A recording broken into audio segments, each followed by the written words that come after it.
अऊज़ु बिल्लाहि मिनश शैतानिर रजीम। पनाह मांगता हूँ मैं अल्लाह की शैतान मरदूद से। बिस्मिल्लाहिर्रहमानिर्रहीम। अस्सलाम वालेकुम वरहमतुल्लाहि वबरकातुहू। दोस्तों, कुछ दिन तो पहले एक पुलिस वाले दी गालियां दी वीडियो वायरल हुई, जिहदे विच उन्हें IG नूं, पंजाब पुलिस नूं, सहाफियां नूं, दीगर लोगों नूं गाली गलोच की थी। और यकीनन बहुत ज़्यादा वीडियो वायरल हुई। मैं अज इस हवाले दे नाल गल करन आया वां। यकीन जानो, IG पंजाब साहब नूं मैं सल्यूट पेश करदा कि उन्होंने बहुत बहुत बड़ेपन का मुजाहरा किया। IG पंजाब साहब नूं बहुत सारे लोगों ने, मेरे तेरे वर्गियां ने बड़ियां गल्लां कीतियां जी, ये तो पुलिस वाले नूं बचा रहे ने, मुलाजम नूं बचा रहे ने, ये कर रहे ने, दीगर तरह तरह दीयां गल्लां कीतियां गईयां।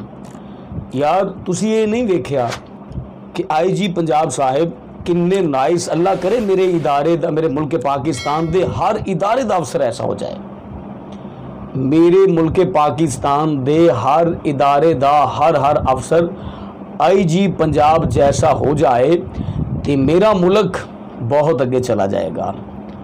IG पंजाब साहब नूं गालां दित्तियां, पंजाब पुलिस नूं गालां दित्तियां, दीगर इदारे दे अफीसरां नूं ने गालां दित्तियां। IG पंजाब साहिब ने बड़ी समझदारी का मुजाहरा किया कि उहदा मैडिकल करवाया, और मैडिकल के अंदर एक गल वाज़ेह होगी कि ये इंसान ज़हनी तवाज़न जिहड़ा इस मुलाजम का ठीक नहीं सी। और फिर किसी आख्या जी अगर ठीक नहीं सी तो फिर वो नौकरी ते क्यों गया, ड्यूटी ते क्यों गया। यार इंसान है, खता दा पुतला है, ਉਹਦੇ ਕੋਲੋਂ गलती होगी, लेकिन IG पंजाब साहब लव यू हो गया जनाब, तुसी बहुत अच्छा काम किया। खुदा दी कसम जदों मैं ਤੁਹਾਡੀ वीडियो देखी ना तो मेरा दिल बहुत ज़्यादा राज़ी होया। ਤੁਹਾਡੇ ਕੋਲ इकतदार सी, ਤੁਹਾਡੇ ਕੋਲ जॉब सी, ਤੁਹਾਡੇ ਕੋਲ ओहदा सी। अगर तुसी चाहते उन्हें मुअत्तल कर सकते, अगर तुसी चाहते सज़ा दे सकते, अगर तुसी चाहते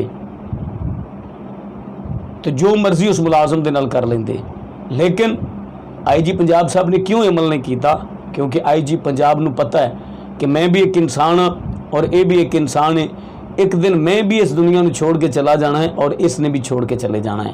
IG पंजाब साहब बहुत अच्छा काम किया जी, और अल्लाह करे कि वो फिर IG साहब ये भी कह रहे हैं कि इन्हू मुअत्तल नहीं किया जाएगा। ये जदों सेहतयाब होएगा, तंदुरुस्त होएगा, मुकम्मल इलाज तो बाद फिर अपनी ड्यूटी पर आएगा। कमाल कर दी जाए जी पंजाब साहब। यकीनन मैं बहुत ज़्यादा दिलों खुश जे। अल्लाह करे मेरा मुल्क पाकिस्तान दे हर इदारे दा हर अफसर ऐसा होवे। अल्लाह हाफिज़।